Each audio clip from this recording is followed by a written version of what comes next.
मोदी सरकार एक देश एक चुनाव की मांग कर रही है, लेकिन विपक्ष इससे इनकार कर रहा है।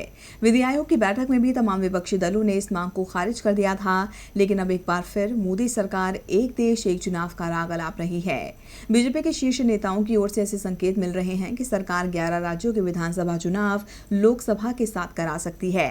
हालांकि इसे लेकर कोई ऐलान नहीं किया गया, लेकिन बीजेपी के रुख को लेकर कांग्रेस ने हमला बोला है। आजादी के बाद से 1967 तक देश में लोकसभा और विधानसभा चुनाव साथ साथ होते थे, लेकिन कभी राज्य और कभी केंद्र में अस्थिरता के चलते चुनाव के वक्त में फर्क आता चला गया।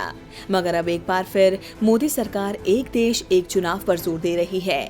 कहा जा रहा है कि 2019 में 11 राज्यों के विधानसभा चुनाव लोकसभा के साथ हो सकते हैं। बीजेपी के सूत्रों के मुताबिक पार्टी ऐसी संभावनाएं तलाश रही है जिससे कुछ राज्यों में चुनाव टल सके, जबकि कुछ राज्यों में समय से पहले कराए जा सके, ताकि यह सुनिश्चित किया जा सके कि इन राज्यों में एक साथ चुनाव हो सके। बीजेपी की योजना है कि मध्य प्रदेश, छत्तीसगढ़, राजस्थान और मिजोरम के चुनाव आगे बढ़ाए जाएं। ओडिशा, तेलंगाना और आंध्र प्रदेश के चुनाव तय वक्त पर लोकसभा के साथ हों और हरियाणा, महाराष्ट्र, सिक्किम और झारखंड के चुनाव जल्दी कराए जाएं। पीएम मोदी भी लोकसभा और राज्यों में एक साथ चुनाव पर कई बार जोर दे चुके हैं। बीजेपी अध्यक्ष अमित शाह ने भी सोमवार को विधि आयोग को लिखा कि उनकी पार्टी एक साथ चुनाव के पक्ष में है। शाह का कहना है कि इससे चुनाव में होने वाले करोड़ों रुपयों का खर्च कम होगा।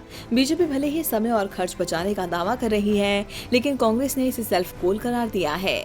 कांग्रेस नेता ज्योतिरादित्य सिंधिया ने कहा कि अगर बीजेपी ने ऐसा किया तो ये सेल्फ गोल होगा। बीजेपी को पता है कि उसकी हालत खराब है, इसीलिए वो एक साथ चुनाव पर अड़ी है। एक देश एक चुनाव पर सरकार और विपक्षी दलों में जंग छिड़ी हुई है। अब देखना होगा कि इसमें जीत किसकी होती है। टीवी लाइव की रिपोर्ट।